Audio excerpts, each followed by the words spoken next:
আন্দোলনকারীদের উপরে অপরাধের দায় চাপানোর জন্য বিভিন্ন সরকারি স্থাপনায় নিজেদের লোকদেরকে আগুন লাগিয়ে দিয়ে সেটার দায় চাপানোর ব্যাপারে নির্দেশনা দেওয়া হচ্ছিল। এই যে তাজুল কিন্তু একটা রাজাকার, আপনারা জানেন এই তাজুল জামাতে ইসলামের যে এবি পার্টি এই দলের একজন সদস্য। সে শীর্ষ যুদ্ধাপরাধীদের যখন বিচার চলছিল এই আন্তর্জাতিক অপরাধ ট্রাইব্যুনালে, তখন সে শীর্ষ যুদ্ধাপরাধীদের ডিফেন্সে তাদের পক্ষে সে আইনি লড়াই করছিল। গোলাম আজম একটা ইতিহাস, এবং আজকে তার যারা রাজনৈতিক প্রতিপক্ষ তাদের সবচাইতে বড় সাফল্য হচ্ছে যে তারা বলতে পারছে যে মানবতা বিরোধী অপরাধের দায়ে তার সাজা হয়েছে।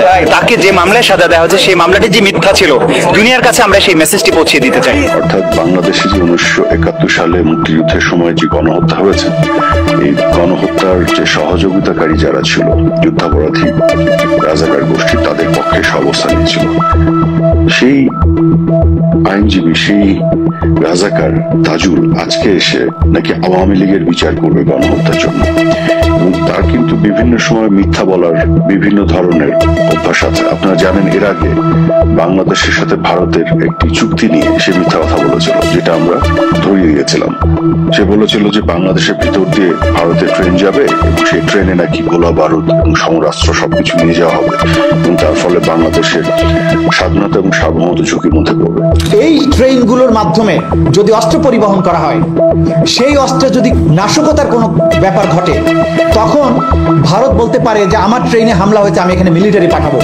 আপনি কি করে সেটা রোধ করবেন? আমি কিন্তু পরিষ্কারভাবে চুক্তি যেটি হয়নি, আসলে মেমোরান্ডাম অফ আন্ডারস্ট্যান্ডিং, সেটা দলিল থেকে পড়ে শুনিয়েছিলাম যে ট্রেনের মধ্যে কোনোভাবেই কোনো ধরনের গোলা বারুদ, অস্ত্রশস্ত্র এগুলো কোনো কিছু নেওয়ার কোনো বিধান নাই, সুযোগ নেই। অথচ তারা মিথ্যা করে বানিয়ে কথা বলেছিল, এবং একই সাথে তারা যে কথাগুলো লুকিয়েছিল সেটা হচ্ছে যে বাংলাদেশের ট্রেনও যে ভারতের ভিতর দিয়ে যাবে, যে নেপাল এবং ভুটানে, সেই বিষয়টি তারা লুকিয়েছিল। কারণ তারা একতরফা ভাবে কিছু মিথ্যা কথা বলে, কিছু রং চং যোগ করে এমন ভাবে অসত্য কথাগুলো মানুষের সামনে হাজির করবে, এটাই হলো এদের রাজনীতি, মিথ্যাবাদীরা। এবং আজকে সে এসে কি বলছে যে জুলাই আগস্টে সেই টার্মোইল, সেই আনরেস্টের সময় যতগুলি স্থাপনাতে আগুন লাগানো হয়েছিল, আপনারা জানেন মেট্রো রেল থেকে শুরু করে সেতু ভবন, দুর্যোগ ব্যবস্থাপনা ভবন, ইভেন বাংলাদেশ টেলিভিশন যে ভবনে, সে আগুনগুলো নাকি মাননীয় প্রধানমন্ত্রী শেখ হাসিনার নির্দেশে আওয়ামী লীগের লোকজনে লাগিয়েছিল। কত বড় মিথ্যাবাদী! আমি তো নিজে সাক্ষী, যেভাবে আক্রমণ হয়েছিল রাষ্ট্রের উপরে, সরকারের উপরে, সরকারের বিভিন্ন প্রতিষ্ঠানের উপরে জঙ্গিরা যে ধরনের আক্রমণ করছিল, এটা তো আমি সেই সময় বিভিন্ন সময় বলেছিলাম। অথচ সে আজকে এসে কত বড় ডাহা মিথ্যাবাদী! এরা হচ্ছে ইসলামের নামে রাজনীতি করে, অথচ ইসলামের যে প্রধান যে বক্তব্য যে মিথ্যা কথা বলা যাবে না, সেটা এরা মানে না, সারাক্ষণ মিথ্যা কথা বলে। যে মাননীয় প্রধানমন্ত্রী শেখ হাসিনার নির্দেশে আওয়ামী লীগের লোকজনই আগুন লাগিয়েছিল, তারপর ঘাড়ে দোষ চাপিয়েছিল ছাত্রদের।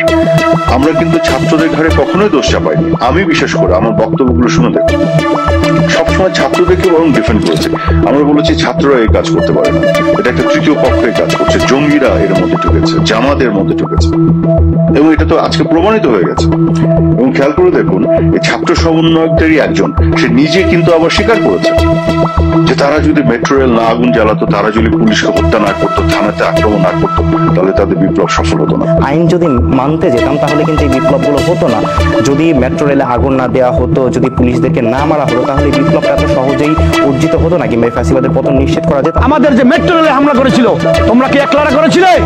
ওই বিটিভিতে আমি নিজে ছিলাম, ওখানে বিএনপি, জামাত, শিবির, ছাত্র জনতা সবাই ছিল। যেখানে এই সমন্বয়ক যারা, তারাই স্বীকার করছে যে তারাই এই কাজ করেছে, যে হত্যাযোগ্য পুলিশ হত্যা এবং থানা আক্রমণ এবং মেট্রো রেলে আগুন লাগানো, এই কাজগুলি তারা করেছে, তারা তো জনসমক্ষে প্রকাশ্যে স্বীকার করছে। অথচ জামাতি রাজাকার এই তাজুল এসে বলছে যে এই কাজ নাকি আওয়ামী লীগ করেছিল শেখ হাসিনার নির্দেশে। কত বড় ডাহা মিথ্যাবাদী! এই মিথ্যাবাদীরা, এই রাজাকাররা, এই দেশ বিরোধী, বাংলাদেশ বিরোধী, পাকিস্তানি প্রেতাত্মারা, এরা আজকে বাংলাদেশে বিচার করবে? বাংলাদেশকে তো অর্ধেক পাকিস্তান বানিয়ে ছেড়ে দিয়েছে। বলে গোলাম আজমের বাংলায় আওয়ামী লীগের ঠাঁই নেই।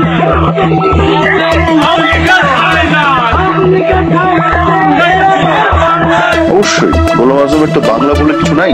গোলাম আজমের যে দেশ সেটা তো বাংলাস্তান, পাকিস্তানের মিনি পাকিস্তান। সেখানে আওয়ামী লীগের ঠাঁই কেন থাকবে? থাকার কথা না।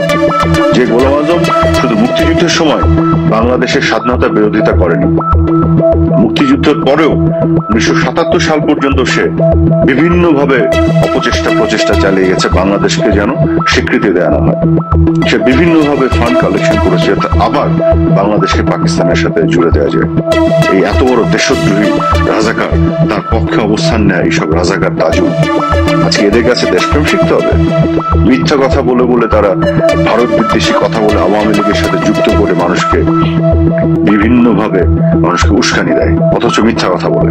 সত্য কথা বললে কিন্তু মানুষ বুঝে যেত সত্যটা কি, কিন্তু আজকেও তারা এই মিথ্যার আশ্রয় নিয়েছে।